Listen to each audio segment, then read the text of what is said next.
살아계신 하나님께로 돌아오라. 사도행전 14장 8절에서 18절 말씀입니다. 루스드라에 발을 쓰지 못하는 한 사람이 앉아 있는데 나면서 걷지 못하게 되어 걸어본 적이 없는 자라. 바울이 말하는 것을 듣거늘 바울이 주목하여 구원받을 만한 믿음이 그에게 있는 것을 보고 큰 소리로 이르되 네 발로 바로 일어서라 하니 그 사람이 일어나 걷는지라. 무리가 바울이 한 일을 보고 루가오니아 방언으로 소리질러 이르되 신들이 사람의 형상으로 우리 가운데 내려오셨다 하여 바나바는 제우스라 하고 바울은 그 중에 말하는 자이므로 헤르메스라 하더라. 시외 제우스 신당의 제사장이 소와 화환들을 가지고 대문 앞에 와서 무리와 함께 제사하고자 하니 두 사도 바나바와 바울이 듣고 옷을 찢고 무리 가운데 뛰어들어가서 소리질러 이르되 여러분이여 어찌하여 이런 일을 하느냐. 우리도 여러분과 같은 성정을 가진 사람이라. 여러분에게 복음을 전하는 것은 이런 헛된 일을 버리고 천지와 바다와 그 가운데 만물을 지으시고 살아계신 하나님께로 돌아오게 함이라. 하나님이 지나간 세대에는 모든 민족으로 자기들의 길들을 가게 방임하셨으나 그러나 자기를 증언하지 아니하신 것이 아니니 곧 여러분에게 하늘로부터 비를 내리시며 결실기를 주시는 선한 일을 하사 음식과 기쁨으로 여러분의 마음에 만족하게 하셨느니라 하고 이렇게 말하여 겨우 무리를 말려 자기들에게 제사를 못하게 하니라. 할렐루야. 우리 하나님께 감사의 박수를 드리겠습니다. 좋은 주일입니다. 우리 함께 한번 기도하시고 하나님 말씀 듣겠습니다. 사랑하는 아버지 은혜를 감사합니다. 주님, 연약한 우리들에게 오늘 하나님의 말씀이 임할 때 세상을 이기는 능력 받게 하여 주옵소서. 예수님의 이름으로 기도합니다. 아멘. 2주 전에 이 설교에서 다루었던 이 바울 바나바 두 사도의 이고니온에서의 사역은 극과 극을 달렸습니다. 수많은 사람들이 복음을 영접하고 하나님의 자녀가 되었습니다. 이 수많은 병자들도 하나님의 능력으로 병이 나았습니다. 그렇지만 동시에 또 엄청난 반대와 핍박이 일어나서 두 사도는 거기서 거의 맞아 죽을 뻔하죠. 테러당해서. 간신히 생명을 구해서 이고니온을 피해서 탈출한 두 사도는 오늘의 주무대가 되는 이웃도시 루스드라로 와서 복음을 전하게 됩니다. 이 사도 바울은 가만히 보면은 바울 바나바는 상황이 좋든 나쁘든 가는 곳마다 복음 전하기를 멈추지를 않습니다. 마치 브레이크 안 걸린 열차와도 같습니다. 상황이 좋으면 좋은 대로 나쁘면 나쁜 대로 바울은 끊임없이 그리스도를 증거하고 있습니다. 이것이 바로 참된 제자의 자세요. 참된 하나님의 일꾼의 자세라고 믿습니다. 어떤 사람은 인생이 잘 나가면 잘 나가는 대로 힘들면 힘들 대로 하나님의 일을 못하겠다는 핑계가 있습니다. 지금 너무 바빠서 좀 안정이 되면 하나님의 일을 하겠다. 지금 너무 힘들어서 안정이 되면 하나님의 일을 하겠다. 마치 날씨가 좋으면 좋은 대로 학교 가기 싫은 애가 있고 날이 너무 좋아서 공부하기에 너무 환상적인 날이 비가 오면은 너무 척척해서 가기가 싫고 그러나 하나님의 사람은 그러지 않아요. 진짜 하나님의 사람은 잘 될 때나 못 될 때나 어떤 상황에 처해서도 묵묵히 하나님의 일을 합니다. 저는 여러분이 어떤 사역을 하든지 포기하지 않고 힘들고 어려워도 꿋꿋이 하나님의 일을 계속하는 사람 되기를 바랍니다. 바울이 오늘 사역했던 루스드라라는 도시는 본래 퇴역한 로마 군인들이 집단 거주지로 조성한 곳입니다. 전반적으로 지적 수준이 낮고 미신적인 영향이 아주 짙은 도시였습니다. 이곳 주민들의 대부분은 헬라의 신 제우스와 헤르메스를 섬기고 있었습니다.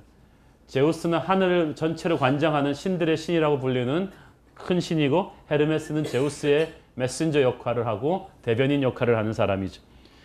다른 도시들과는 달리 루스드라에서는 유대인 회당이 없었습니다. 유대인이 거의 없었다고 봐도 됩니다. 그래서 바울과 바나바는 당혹스러웠을 거예요. 보통 도시에 가면 유대인 회당이 있어서 거기서부터 사역을 시작했는데 오늘은 이게 없단 말이에요. 아직까지 한 번도 경험해 보지 못한 이런 낯선 상황에서 시작하는데 진짜 하나님의 음성 듣고 시작해야 되는 이런 곤란한 상황이지만 바울은 패닉하지 않았습니다. 그냥 길거리에서 광장에서 복음을 전했는데 여기서 어떤 사건이 일어납니다. 한참 설교를 하고 있는데 군중성에 앉아있던 한 안진뱅이와 시선이 딱 마주쳤습니다. 목마름이 있었던 안진뱅이가 있었던 거예요. 성경에 보면은 이 사도행전에 보면 날 때부터 걷지 못하던 그러므로 인간의 의학으로는 걷기가 불가능한 안진뱅이가 나온 사건이 2번 나옵니다. 사도행전 3장에 베드로와 요한이 성전 미문에 앉아있던 안진뱅이를 일으킨 사건이 첫 번째고 오늘의 루스드라의 안진뱅이가 2번째입니다. 첫 번째와 2번째의 다른 점은 루스드라의 안진뱅이는 사도행전 3장에 나오는 안진뱅이와는 달리 믿음이 있었다는 거예요. 사도행전 3장에 나오는 안진뱅이는 그냥 거린이었거든요. 그래서 베드로와 요한이 나를 보라 그랬을 때도 뭔가 돈 원이나 좀 줄까 싶어서 바라봤다는 거예요. 한마디로 말해서 예수 믿으려고 교회 나온 게 아니라 그냥 친구한테 끌려서 나온 거랑 똑같은 거지. 그런데 오늘 본문에 나오는 루스드라의 안진뱅이는 달랐어요. 거린이 아니라 바울의 설교를 듣는 사람이었습니다. 그는 의에 줄이고 목마른 사람이었던 거죠. 그러니까 하나님께서는 이런 사람에게 뭔가 채워주려고 하셨던 것입니다. 채워주는 정도가 아니라 이 사람의 인생은 his whole life was about to turn around. 완전히 변화될 준비가 되고 있었던 것입니다. 9절에 보니까 바울이 그를 주목하여 보았다. He looked directly at him. 완전히 딱 집중하고 본 것입니다. 수많은 사람에게 설교하고 있는데 어쩐지 바울의 시선이 이 사람한테 끌리는 거예요. 이거는 바울이 본 게 아니고 성령께서 바울의 시선을 잡아서 그 사람에게 딱 못 박혀 주신 거죠. 수많은 분들이 앉아서 설교를 듣고 계시지만 어쩐지 설교자가 끌리는 사람이 있습니다. 성령께서 그의 영적인 목마름을 딱 응답해 주시면서 시선이 집중되는 사람이 있어요. 성령께서 막 이끌어 주시는 그런 거예요. 자, 이 말을 하니까 갑자기 저를 다정하게 쳐다보는 분들이 막 많아지시는데 괜찮습니다. 감당하기 힘듭니다. 성령께서 오늘 여러분을 주목하고 계십니다. 여러분이 하나님을 찾기 전에 하나님이 여러분을 찾았어요. Come near to God and He will come near to you. 하나님을 가까이 하라. 그리하면 그가 너를 가까이 하시리라. 여러분이 하나님이 멀리 느껴진다면 그건 여러분이 도망간 것이지 하나님이 도망간 게 아닙니다. 여러분이 너무 바빴고 여러분이 너무 자기 생각이 많았기 때문에 하나님이 멀리 느껴지는 거예요. 그러나 자기 생각을 버리고 시간의 여유를 가지고 하나님에게 쑥 들어오면 하나님이 오십니다. 불처럼 바람처럼 이 시간에 여러분에게 오시게 될 것입니다. 사도 바울이 성령의 인도하심으로 그 목마른 영혼과 마주치한테 끌린 거예요. Something was about to happen. 뭔가 뻑 터질 것 같은 그런 느낌이 들었어요. 바울이 안진뱅이를 주목하여 보았다고 했는데 실은 바울이 본 것이 아니라 바울을 통해서 하나님이 보신 거죠. 오늘 하나님이 저를 통해서 여러분을 보십니다. 하나님의 눈은 항상 하나님을 갈망하는 사람들을 찾고 계세요. 찾는 정도가 아니라 찾아서 그에게 능력을 부어주기를 원하십니다. 성경 말씀 역대하 16장 9절 유명한 말씀이죠. 시작. 여호와의 눈은 온 땅을 두루 감찰하사 전심으로 자기에게 향하는 자들을 위하여 능력을 베푸시나니. 자, 이 영어 성경 한번 보세요. For the eyes of the Lord range throughout the earth. 이게 인공위성의 눈처럼 레인지가 왔다 갔다 하는 거예요. To strengthen those whose hearts are fully committed to Him. 마음이 완전히 하나님에게 커미트된 사람, 헌신된 사람, 건성건성 졸면서 장난하듯이 듣는 것이 아니라 목숨 걸고 하나님에게 다가가는 그 사람에게 하나님이 눈이 딱 픽스된다는 거예요. 하나님의 눈이 여러분에게 픽스되기를 바랍니다. 그리고 그에게 능력을 부어준다는 거예요. 할렐루야. 하나님이 능력을 부어주면 기적이 맙니다. 브레이크드루가 터집니다. 오늘 몸 아픈 분 다 나을 거예요. 마음이 상한 자들은 다 그 상한 마음이 치유를 받을 것입니다. 여러분이 결코 풀 수 없었던 인생의 매듭을 하나님이 오늘 한순간에 퍽 풀어줍니다. 허무할 정도로 풀어줍니다. 빨리 믿을 걸, 빨리 기도할 걸. 오늘 저와 여러분이 그런 축복받는 사람 되기를 바랍니다. 바울이 그 안진뱅이를 보니까 구원받을 만한 믿음이 그에게 있었다. Faith to be healed. 이 말이 굉장히 중요합니다. 자기의 육체가 구원받고 영혼이 구원받을 만한 믿음이 있었다는 건데 사실 이 사람 전에는 예수 안 믿었거든요. 이런 믿음이 어디서 생겼을까요? 바울 설교 들으면서 그때 생긴 거예요. 왜냐하면 믿음은 그냥 생기지 않거든요. 로마서 10장 17절 시작. 그러므로 믿음은 들음에서 나며 들음은 그리스도의 말씀으로 말미암았느니라. Faith comes from hearing the message. 메시지를 들어야 믿음이 생겨요. 여러분, 믿음은요, 노력한다고 애쓰는 게 아닙니다. 한국교회 특별구호 미션입니다를 아무리 해도 절대 나지 않습니다. 쥐어짜듯이 터지는 게 아닙니다. 아무리 똑똑한 여자라도 혼자서 애 생기지 않아요. 남자의 씨앗이 들어가서 생명체가 잉태되는 것입니다. 믿음의 씨앗, 말씀의 씨앗이 우리 마음밭에 뿌려져야 믿음이 생겨요. 간단합니다. 적은 말씀, 적은 믿음. 많은 말씀, 많은 믿음, 큰 말씀, 큰 믿음이. 그러므로 여러분, 시간이 간다고 믿음이 생기는 게 아니고 말씀이 내 속 안에 계속해서 뿌려져야 돼요. 말씀을 듣지 못하면 믿음이 생기지 않고 말씀을 계속해서 듣지 못하면 생긴 믿음이 자라지 않습니다. 간단합니다. 좋은 말씀을 지속적으로 들어야 믿음이 생기고 그 믿음이 강해지고 튼튼해지고 성장하는 거예요. 그러므로 여러분이 믿음이 적다. 그건 여러분이 지금 말씀을 가까이 하지 않는다는 증거입니다. 연약한 믿음이 자꾸 걱정이 되면은 계속 말씀 앞에 나와야 됩니다. 여러분이 성경을 읽으시고 묵상하시고 설교를 들으시고 시도 때도 없이 말씀을 전하는 모든 곳에 와서 팟캐스팅으로 들으시고 인터넷으로 들으시고 계속해서 말씀이 들어가야 여러분 안에 무의식적으로 영적인 근육, 믿음의 근육이 생기는 거예요. 말씀의 사람은 믿음의 사람이거든요. 말씀이 우리 안에 들어오면 믿음이 자라고요. 믿음이 자라면 어떻게 돼요? 능력이 생겨요. 믿음은 지식이 아니라 능력이거든요. 저는 여러분 안에 지식적인 믿음이 아니라 능력의 믿음이 생기게 되길 바랍니다. 능력은 인생을 변화시키는 거예요. 죽은 자를 살리는 거예요. 마음이 상한 자를 치유하며 안 되는 것을 되게 하고 없는 것을 있게 하는 능력이 오늘 여러분 안에 폭발하기를 바랍니다. 말씀을 묵상했으면 능력이 생겨야지 머리가 커지면 되겠어요. 설교를 들으면서 이 루스드라의 안진뱅이는 처음엔 덤덤하기 시작했다가 어느 순간에 말씀이 그의 영혼을 팍 쪼개고 들어와서 비행접시처럼 딱 랜딩하더니 퍼지기 시작하는 거예요. 하나님의 말씀은 살았고 운동력이 있어 좌우의 날선 그 어떤 검보다도 예리해서 혼과 영과 골수와 생각과 쪼개면서 말씀이 우리 안에 확 들어오는 거예요. 아무리 말씀을 들어도 변화가 없는 사람이 있는가 하면 어떤 사람은 스펀지처럼 말씀을 흡수해요. 설교하면서 이렇게 능력이 나가는 것을 느끼게 하는 사람이 있습니다. 수많은 사람들이 예수를 만졌지만 혈루병 앓던 여인만 예수의 능력을 끌어냈습니다. 수많은 사람이 예배를 듣지만 하나님의 능력을 끌어내는 믿음은 따로 있습니다. 여러분은 하나님의 능력을 끌어내는 목마름이 있기를 바랍니다. 안진뱅이가 그랬어요. 바울의 설교에 빨려 들어가면서 하나님의 말씀이 쫙 그 사람에게 간 것입니다. 그래서 하나님이 우리 지금 이 예배를 볼 때요, 우리가 보는 거랑 달라요. 하나님이 볼 때는 이 말씀에 지금 파워가 쭉 끌려가는 몇 명이 있어요. 딴 사람은 다 조용히 해요. 그 몇 사람의 인생을 변화시키려고 오늘 이 설교가 나가는 것입니다. 저는 오늘 여러분이 하나님의 쇼의 주인공이 되길 바랍니다. 이 9절에 보니까 바울은 주목하여 구원받을 만한 믿음이 그에게 있는 것을 보았다. 영혼의 갈급함을 본 것입니다. 자, 여러분, 사람 이마에다가 나 믿음 있습니다 하고 써붙이고 다니나요? 근데 봤어요. 어떻게 본 거예요? 무엇을 보는가 보다 더 중요한 것은 어떤 눈으로 보는가 하는 거거든요. 우리 새로운 바이크 리그가 한참 결성될 때는 제가 한참 자전거에 필 받아가지고 지나가는 모든 자전거가 막 눈에 들어오기 시작하는 거예요. 전에는 자전거 타는 사람들이 그렇게 귀찮았는데 운전할 때는. 그 다음부터는 자전거 타는 사람을 배려하기 시작하더니 그 자전거가 무슨 색깔인지 보기 시작하고 그 유니폼이 눈에 들어오기 시작하고 빨간 자전거, 노란 자전거, 찢어진 자전거 다 눈에 쫙 들어오면서 말할 수 없는 그 컴패션이, 그 연민함이 이렇게 가게 돼요. 전에는 보지 못했던 게 들어오는 거예요. 여러분이 한번 입시 학원 차려보세요. 지나가는 고등학생들이 눈에 들어오나 안 들어오나 다 보여요.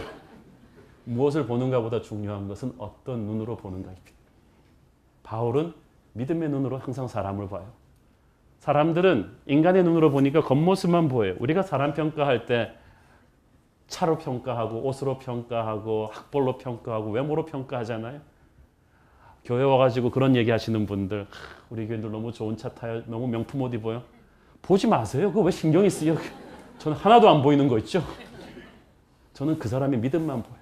여러분이 세상에서 아무리 유명한 분이든 저는 상관없어요. 그냥 어린 양이에요. 등치 이만한 이중격투기 하시는 분도 저는 어린 양이에요.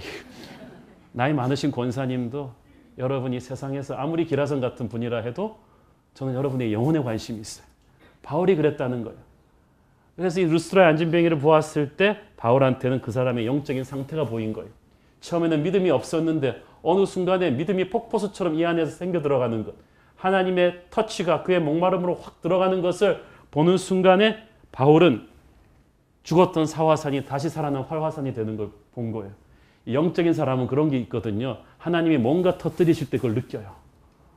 저도 그런 거 있어요. 하나님이 뭔가 터뜨리려고 한다. 이 사람에게 오늘 다이나믹하게 엄청나게 이 수많은 사람을 제쳐두고 하나님이 기적을 일으키려고 한다 할 때 느끼는 게 있어요. 두근두근한 거예요. 바울이 흥분하기 시작했어요. 이게 있네. 오늘 우리 예배 가운데 그런 흥분과 기적이 있기를 축원합니다. 이 기적이 2000년 전의 사건이라고 믿으면 그럴 것이고 오늘 나의 사건이라고 믿으면 그렇게 될 것입니다. 큰 믿음은 큰 능력을 받거든요. 바울이 10절에 보니까 모든 사람이 들리도록 큰 소리로 외쳤다고 했어요. 모든 사람 앞에 선포한 거예요. 대단하지 않아요? 사실 바울은 인텔리예요. 일어나라고 할 수 있는 게 이게 쉽지가 않아요. 생각하는 거랑 선포하는 거 하늘과 땅 차이예요. 여러분 이게 일어나라고 했을 때 안 일어나면 어떡할 거예요? 그냥 망신이잖아요. 바울 같은 인텔리한테. 이렇게 많이 배운 사람이 담대하기 어렵습니다. 이렇게 박사학위하고 이런 분들의 문제는 박사학위 한번 용서하세요. 너무 생각이 많아요. 믿음을 선포하지를 못해요. 이거 안 되지 않을까? 상식이 너무 많은 거예요. 안 해봤는데 경험이 너무 많아요. 그러나 믿음은 경험을 초월하는 것입니다. Faith will transcend your experience. Common sense, 이 상식도 초월하는 거예요. 바울은 이 순간 머리로 생각한 것이 아니라 영으로 순종한 것입니다. 저는 여러분이 머리로 생각하지 말고 영으로 순종하기를 바랍니다. 이 순간에 하나님의 성령이 우리에게 무엇이라고 말씀하고 있는가? 바울은 그것뿐이에요. 네 발로 바로 일어서라. 만약에 바울이 겁이 나서 아무 말도 안 했다면 아무 일도 안 일어났을 거예요. 바울이 성경 박사라 해도 아무 일도 안 일어나요. 여러분이 아무리 LCS를 하고 성경 공부를 많이 해도요. 믿음은 실천하지 않으면 아무 일도 안 일어나요. 믿음은 말해야 돼요. 그것도 크게 말해야 돼요. 들릴 듯 말 듯 쭈빗쭈빗 말하지 말고 크게 선포하셔야 되고요. 행동해야 합니다. 그러면 뭔가 일어나요. 바울이 이렇게 할 수 있는 것은 바울이 자신을 바라보는 사람이 아니고 하나님을 바라보는 사람이었기 때문에 그렇습니다. 왜 우리가 신앙생활을 하면서 이렇게 무기력한 줄 아십니까? 하나님을 대충 바라보고 자기를 너무 깊이 바라보기 때문에 그래요. 여자분들이 거울 보는 열정을 가지고 성경 말씀을 봤으면 여러분은 지금 세상을 변화시킵니다. 그런데 여자분들만 그런가요? 남자분들은 얼마나 또 자기 잘난 맛에 사십니까? 자아로 충만했어요. 그러는데 자기를 자꾸 보고 있으면요 안 되는 게 많아요. 짜증 많이 나고 절망 얘기하고 부정적으로 얘기하는 사람은요 다 자기만 묵상하고 있는 사람이에요. 근데 바울은 상황을 묵상하지 않고 사람을 묵상하지 않고 하나님을 묵상하고 있어요. 믿음의 사람은 하나님을 묵상하는 사람입니다. 그러니까 담대해요. 난 못한다. 상황은 어렵다. 그러나 하나님은 할 수 있다. 여러분 경기가 안 좋다고 많이 얘기를 합니다. 항상 불경기. 그런데 20년 전부터 계속 불경기였던 거 아세요? 경기는 좋았던 거 한 번도 없습니다. 이 얘기를 하면 경기 나오신 분들이 굉장히 상처를 받는데 경기는 항상 나빴죠. 그렇지만 하나님께서 경기를 뒤집을 수 있는 은혜를 하나님이 주십니다. 왜냐하면 여러분이 믿음의 눈으로 보니까 그런 거예요. 제가 처음에 우리 새롭게 개척될 때 많은 분들이 격려를 어떻게 하냐면 어떻게 강남에서 개척해서 성공할 확률이 1%도 안 된다는데 어떻게 그러면 자기가 와서 도와줄 것도 아니면서 어떻게 하냐는 거지. 제가 그분들 얘기 듣고 분석했으면 절대 못했을 거예요. 믿음은 하나님을 바라보게 합니다. 바울은 하나님을 바라봤어요.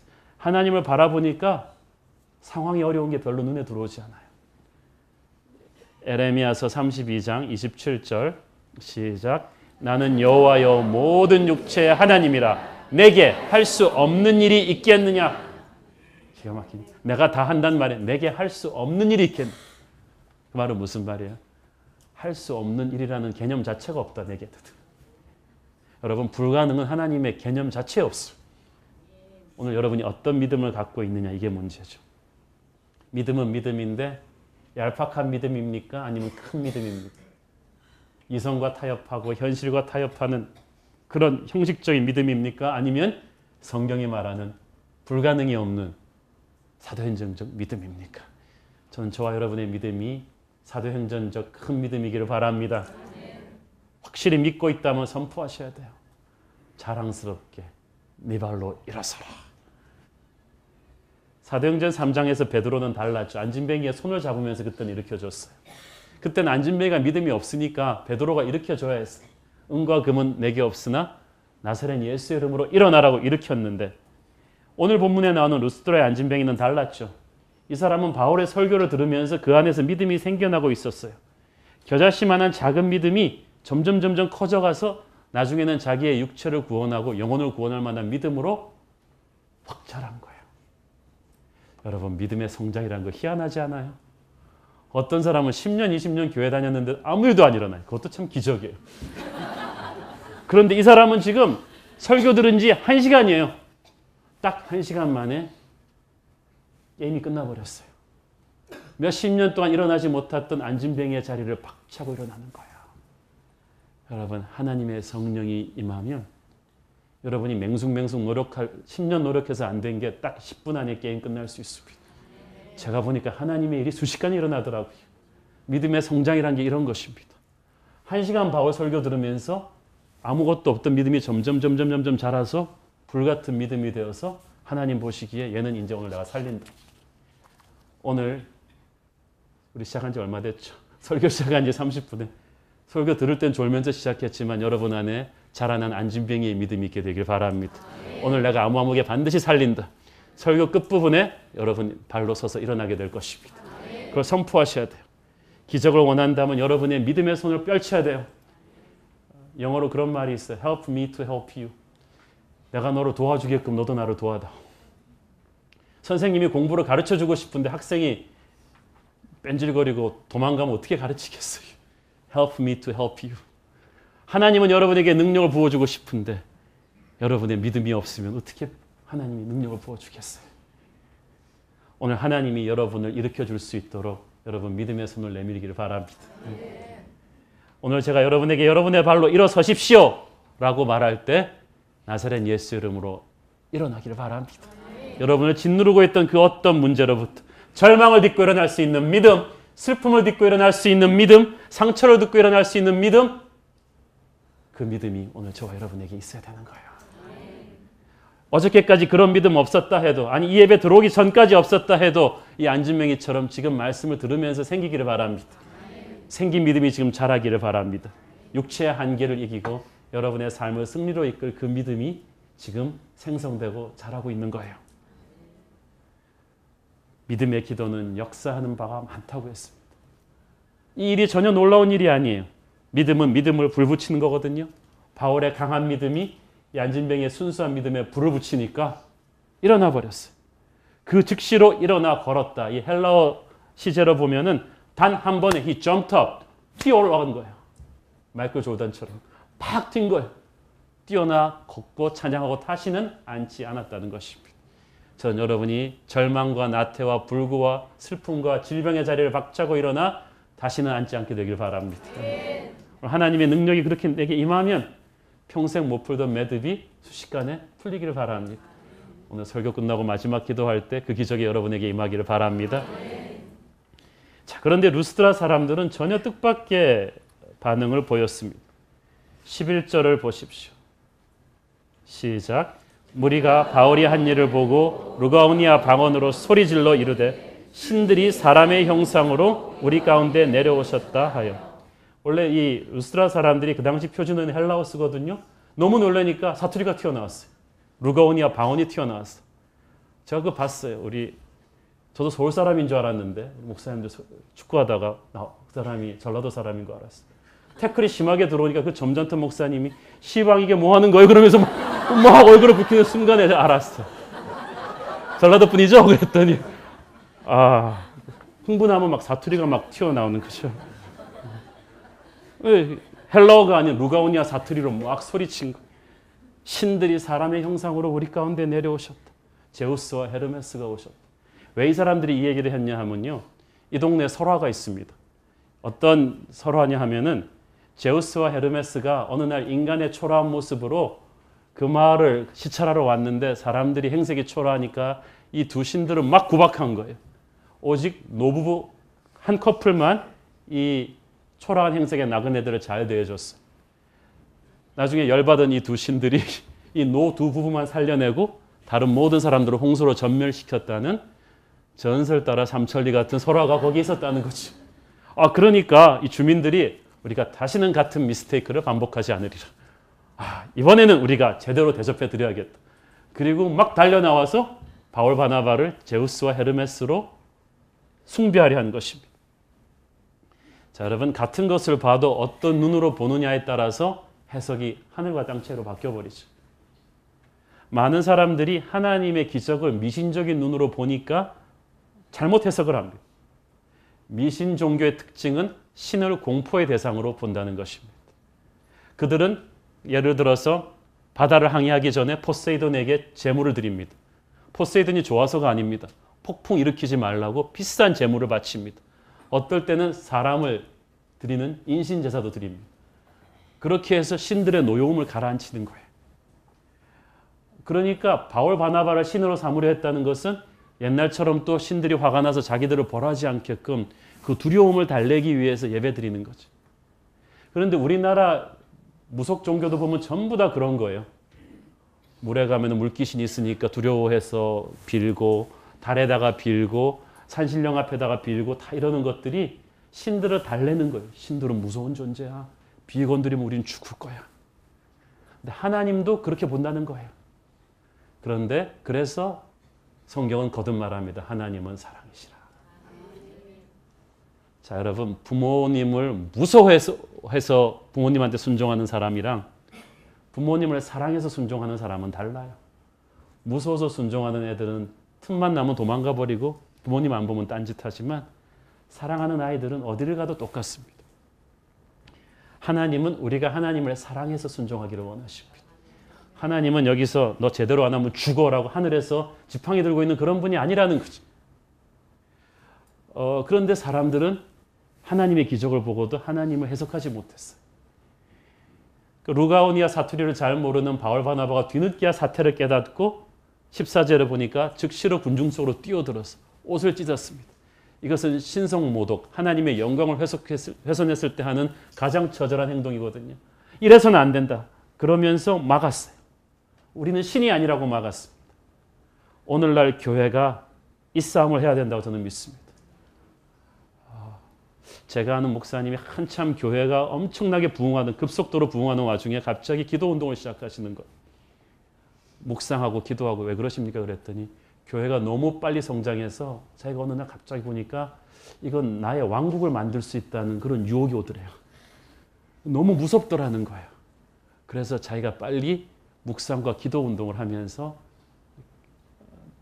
겸손의 자세로 돌아오겠다는 거예요. 저는 그 선배를 굉장히 존경하게 되었습니다. 목회자가 이 유혹을 이겨야 되지 않겠습니까? 예수의 능력으로 교회가 커지고 유명해지고 사람들이 병이 나올 때 사람들은 예수님을 보기보다는 보는 사람을 보겠죠. 칭찬해주고 높여주죠. 목회자가 여기에 빠지면 자기가 무슨 대단한 존재라고 착각을 하게 됩니다. 바울 바나바가 바로 이 위기를 이겨낸 것입니다. 새로운 교회가 부흥하는 것이 하나님의 영광이지 뭐 한홍 목사가 잘했겠습니까? 사람들이 우리를 우상 숭배하려고 할 때 옷을 찢으면서 막아야 합니다. 한국 교회가 이렇게 해야 살아나는 것입니다. 하나님이 받으실 영광을 우리가 가로채면 교회는 죽습니다. 큰일 납니다. 우상 숭배는 허무한 것입니다. 15절에 보니까 바울 바나바가 말합니다. 우리도 15절 우리 같이 읽어볼까요? 시작.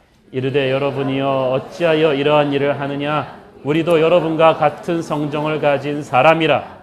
여러분에게 복음을 전하는 것은 이런 헛된 일을 버리고 천지와 바다와 그 가운데 만물을 지으시고 살아계신 하나님께로 돌아오게 하려 합니다. 굉장히 중요한 말입니다. 사도들이 우리가 하나님이 아니라고 말하는 거 중요합니다.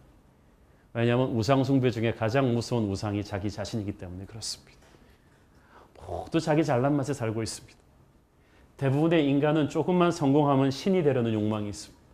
이것은 김일성과 히틀러, 카다피만의 문제는 아닙니다. 돈이 좀 생기면요, 권력이 좀 생기면, 인기가 조금 생기면 다 그래요. 사람들의 마음속에 남을 지배하고 싶은 욕망이 있어요. 그래서 남편이 돈 좀 벌면 가정에서 부인이나 자식들한테 큰 소리치고 소리 지르는 거예요. 신이 되려는 잘못된 욕망이죠. 또 어떤 분들은 자꾸 남을 가르치려는 분이 있어요. 자기는 남의 말 잘 안 들으면서 남보고는 자기 말 자꾸 잘 들으라고 해요. 지배하려는 욕망, 남을 컨트롤하려는 욕망, 이게 다 신이 되려는 욕망이거든요. 그럴 때마다 우리가 어떻게 해야 돼요? 나는 신이 아니고 사람이다. 나도 틀릴 수 있다. 찬송과 영광과 존귀와 리더십은 오직 하나님만이 받으실 것이며 우리는 그저 죄 많은 인간에 불과할 뿐이다. 자기의 한계를 인정하는 게 얼마나 행복한 줄 아세요? 그게 진짜 만족입니다. 하나님을 모르는 사람들은 끊임없이 우상 숭배를 합니다. 영적으로 목마르기 때문이죠. 그래서 10계명 1계명에서부터 하나님은 다른 신들에게 예배하지 말라고 합니다. 다른 신에게 예물을 드리는 자는 목마름이 더할 것이라고 했습니다. 자, 우리가 제사 문제로 기독교가 많이 처음 예수 믿는 분들한테 갈등을 주죠. 왜 제사를 드리면 안 됩니까? 제사는 예배의 행위이기 때문에 그렇습니다. 예배는 하나님만이 받으실 분이기 때문에 그렇습니다. 인간은 아무리 위대한 성군이고 민족의 아버지라 해도 예배를 받을 수는 없습니다. 사람이 예배를 받으면 신이 되죠. 사람은 예배 받는 존재가 아니라 예배 드리는 존재입니다. 주제 파악을 확실하게 해야죠. 우리는 부모님을 공경합니다마는 부모님을 예배하지 않습니다. 부모님도 신이 아니라 인간이기 때문입니다. 그래서 10계명 둘째 계명은 우상을 섬기지 말라는 거예요. 그런데 전 세계 문명들이 헬라 문명, 로마 문명, 중국 문명, 인더스 문명 전부 다 한 게 우상 숭배예요. 우리나라도 얼마나 우상 숭배가 심한 나라였습니까? 그런데 15절 말씀 끝부분처럼 복음을 너희들에게 준 것은 너희들이 이런 헛된 일을 버리고 천지를 만드신 살아계신 하나님께로 돌아오게 하기 위함이다. 저는 이 말이 너무 멋있어요. 오늘 주 하나님 지으신 모든 세계에 우리가 찬양을 했는데 보세요. 만물을 지으신 창조주 하나님이 계시다는 것입니다. 우상 숭배는 전부 다 범신론이거든요. 모든 자연 현상에 신령이, 정령이 있다고 믿어요. 물에는 포세이돈이 있고 달에는 무슨 신이 있고 또 태양에는 무슨 신이 있고 우리나라도 그렇잖아요. 산에 가면 산신령 또 물에 가면 물의 정령 다 있어요. 그러나 하나님이 만든 이 창조물 안에 하나님의 영이 충만할 뿐이지 그런 영들은 없다는 거예요. 그리고 창조주가 있다. 이것을 너희들은 선포하고 믿어야 된다. 히브리서 3장 4절 보세요. 시작. 집마다 지은 이가 있으니 만물을 지으신 이는 하나님이시다. 자, 창조주 하나님이 없다고 하는 분들, 그냥 이 세상이 그냥 지어졌다고 생각하는 많은 과학적인 사람들이 있는데 저는 그런 사람들이 과학적이라고 전혀 생각하지 않습니다. 왜 그 사람들이 무식하냐? 여러분, 이 아이패드가 인간의 몸에 비하면 엄청나게 심플한 기계인데 이거 그냥 누가 고철상에서 금속과 알루미늄이 딱 있더니 어느 날 갑자기 저것들이 막 밀리면서 서로 바바바박 붙어가지고 어느 날 이 아이패드가 턱 만들어졌더라. 아무도 안 만들었는데. 그런 말을 하는 사람이 있다면 정신병자죠. 이 심플한 아이패드도 누가 정교하게 설계도를 그리고 만들었는데 이 복잡한 세상을, 이 복잡한 천지자연을, 이 복잡한 인간을, 인간의 손가락 세포 하나에 그게 DNA 유전자가 메시지가 60조개가 들어가 있습니다. 그거 하나만 잘못 알파벳 구성을 해도 기형아가 나옵니다. 하나님께서 인간을, 사람을, 이 천지를 얼마나 완벽하게 만들어 놓으셨습니까? 이 만물을 지으신 하나님께서 너와 나를 만들었다는 것입니다. 저는 여행을 굉장히 좋아합니다. 틈만 나면 자연 속으로 여행을 많이 가는데 그 요세모티의 그 광활한 그 밤하늘을 보면서 또 알라스카의 밤하늘을 수놓는 그 백야와 그 오로라와 그 별들을 보면서 아름다운 그 치악산의 그 가을 단풍을 보면서 이 주 하나님 지으신 모든 세계 속에 담기신 하나님을 찬양하는 것입니다. 그 하나님의 찬양의 극치가 인간이죠. 그분이 오늘도 살아계시고 우리가 돌아오기를 원하고 계신다. 저는 이 구원이 하나님께로 돌아간다는 말이 굉장히 좋습니다. 그래요. 여러분은 몰랐지만 돌아갈 집이 있었다는 것입니다. 여러분이 세상에서 아무리 많이 돈 벌고 성공해도 조금 좋다가 나중에 허무해지는 이유가 뭔지 아세요? 그게 우리 집이 아니기 때문에 그래요. 외국에 가끔가다 좋은 호텔에 들어가 보면 처음에 들어갈 때 이러는데 한 일주일만 있어 보세요. 집에 가고 싶어요. 내게 집이 있다는 거예요. 예수님을 믿었을 때 여러분이 처음 느꼈던 그 안도감, 그 기쁨은 오랜 여행길에 시달렸다가 마침내 집으로 돌아온 사람의 그 편안함입니다. 오늘 아직 하나님을 모르는 분은 하나님의 집에 돌아오기를 바랍니다. 거기가 진짜 우리의 집입니다. 자, 자연계시와 특별계시가 있어요. 16절부터 17절까지 한번 보겠습니다. 시작. 하나님이 지나간 세대에는 모든 민족으로 자기들의 갈 길을 가게 방임하셨으나 그러나 자기를 증언하지 아니하신 것이 아니니 곧 여러분에게 하늘로부터 비를 내리시며 결실기를 주시는 선한 일을 하사 음식과 기쁨으로 여러분을 만족하게 하셨다. 자, 하나님이 예수님의 복음을 주시기 전에도 우리한테 말씀을 주셨어요. 하나님이 말씀하지 않은 게 아니에요. 다만 예수님 오시기 전에는 하나님이 시청각 자료로 말씀하셨습니다. 자연 만물과 역사를 통해서 우리에게 말씀하셨습니다. 이 루스라 사람들은 제우스가 비를 내리는 신이고 헤르메스는 식량을 분배하는 신이라고 믿었습니다. 농경 문화에서 그러니까 이 두 신은 자기들의 모든 것입니다. 잘해야 되잖아요. 그런데 하나님께서 뭐라고 말하고 계십니까? 너 농사 잘 짓도록 식량, 비를 다스리고 식량을 주는 것이 제우스나 헤르메스가 한 것이 아니라는 거죠. 선물을 받았는데 네가 발신인 주소 잘못 읽었다는 거죠. 그것은 내가 준 것이다. 여러분, 키다리 아저씨라는 동화 알지 않습니까? 고아 소녀가 자라면서 너무 서러웠는데 가면서 점점 서러울 일들이 없어져요. 등록금 낼 때 돼서 힘들면 누가 등록금 보내주고. 이거 누구지? 우리 이웃집 선생님인가? 아닌 것 같은데. 또 누가 예쁜 옷 입고 있어서 부러워서 이러고 있으면 또 누가 또 옷을 보내주고. 자라면서 계속 누군가가 필요할 때마다 이 소녀와의 필요를 채워줍니다. 나중에 알고 보니까 멋진 키다리 아저씨 오빠가 옵니다. 그 사람이 모든 선물을 주면서 이 여자애를 돌봐주었던 거예요. 여러분, 하나님께서 바로 천지를 다스리시는 우리의 영원한 키다리 아저씨인 줄을 믿습니다. 여러분이 예수 믿기 전에 여러분의 햇살을, 여러분의 쬐어진 그 햇살, 그래서 여러분이 농사 지을 수 있도록 환경을 만들어준 분이 바로 하나님이었고, 여러분에게 그 건강을 주시고, 대한민국 5,000년 역사에 가장 잘 사는 시대에 여러분 살게 하시고, 복음 듣게 하시고, 세종대왕도 이순신 씨도 못 들었던 이 복음을 우리 세대에 듣게 하시고, 예수 믿게 하시고, 이걸 다 누가 하나님 주셨냔 말이에요. 하나님이 태양을 지구와 조금만 더 가깝게 하면 우린 다 타 죽고요. 조금만 더 멀게 하면 다 얼어 죽습니다. 하나님이 태양을 다스리시고 지구를 다스리시고 바람과 땅을 다스리면서 모든 환경을 통해서 우리를 축복하고 계셨어요. 그게 다 하나님의 메시지였어요. 하나님은 그 선물들을 여러분이 엔조이하면서 하나님이 계시다는 것을 알기를 원하셨습니다.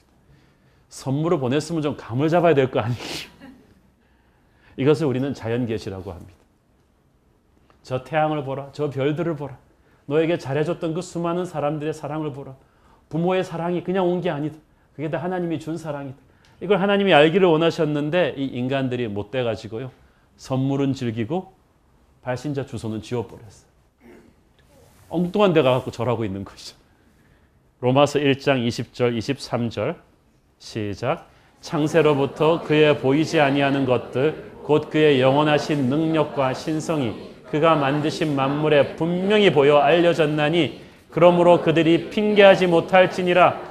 하나님을 알되 하나님을 영화롭게도 아니하며 감사하지도 아니하고 오히려 그 생각이 허망하여지며 미련한 마음이 어두워졌나니 스스로 지혜 있다 하나 어리석게 되어 썩어지지 아니하는 하나님의 영광을 썩어질 사람과 새와 짐승과 기어다니는 동물 모양의 우상으로 바꾸었느니라.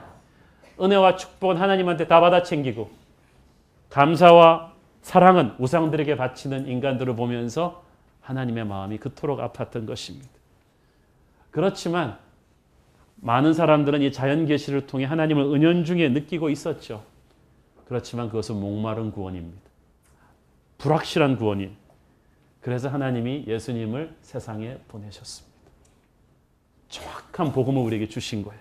이게 특별 계시입니다. 이거는 마치 라디오 시대에서 TV 시대로 오는 것과 똑같은 거예요. 전에는 어렴풋이 알던 것이 이제 정확하게 보인 것입니다. 하나님이 우리에게 오셨습니다. 그 주 하나님 지으신 모든 세계 찬송가 1절은 자연 계시예요. 주님의 높고 위대하심을 보았다가 3절에 오면은 주 하나님 독생자 아낌없이 특별 계시. 성령의 시대, 부흥의 시대는 자연 계시를 거쳐서 특별 계시로 예수 그리스도를 영접해야 될 시대인 줄로 믿습니다. 바울 바나바 이렇게 말하고 있는 거예요. 이제는 자연을 보지 말고 예수님을 보아라. 바다를 보면서 포세이돈을 생각하지 말고 하늘을 보면서 제우스를 생각하지 말고 그런 것들은 다 인간이 만든 신이다. 진짜 신은 오직 천지를 다스리시는 하나님뿐이시다. 그분의 아들이 이 세상에 오신 것이고 그분의 아들이 너희들을 위해서 돌아가신 것이다. 그 복음을 믿어라. 그러면 너는 일어날 것이다. 이 루스드라의 안진뱅이처럼 절망을 박차고 일어나 소망으로 나가게 될 것이다. 죽음에서 일어나 생명으로 가게 될 것이며 지상에서 영혼으로 가게 될 것이다. 이제 복음이 임했다. 결단해라. 살아나라. 이 바울의 메시지가 오늘 저와 여러분에게 쩌렁쩌렁 울리고 있지 않습니까? 오늘 지치고 상한 마음으로 이 자리에 와 예배드리고 계신 분들 많으시죠? 루스드라의 안진뱅이처럼 평생 박차고 일어나 보지 못한 절망과 무기력함과 이제 여러분이 그 자리를 박차고 일어날 때가 되었습니다. 우리 하나님이 어떤 분입니까? 천지를 창조하시고 역사를 주관하시는 그분이 오늘 크고 강하신 능력으로 여러분에게 임하기를 원하십니다. 기죽지 마십시오. 절망하지 마십시오. 흔들리지 마십시오. 여러분의 식었던 믿음에 하나님이 오늘 불을 붙이기를 원하십니다. 그리고 여러분이 이 기적의 주인공이 되기를 원하십니다. 수많은 사람들이 앉아있지만 하나님과 여러분뿐입니다. 성령의 기적이 오늘 여러분에게 임해서 오늘 여러분이 루스드라의 안진뱅이처럼 일어나기를 축원합니다. 기도하겠습니다. 사랑하는 아버지 은혜를 감사합니다. 오늘 주님의 영광 우리에게 임하옵소서. 권능으로 임하여 주시옵소서. 천지를 다스리시는 주님의 영광이 오늘 우리에게 임하기를 믿습니다. 예수님 이름으로 기도합니다. 아멘.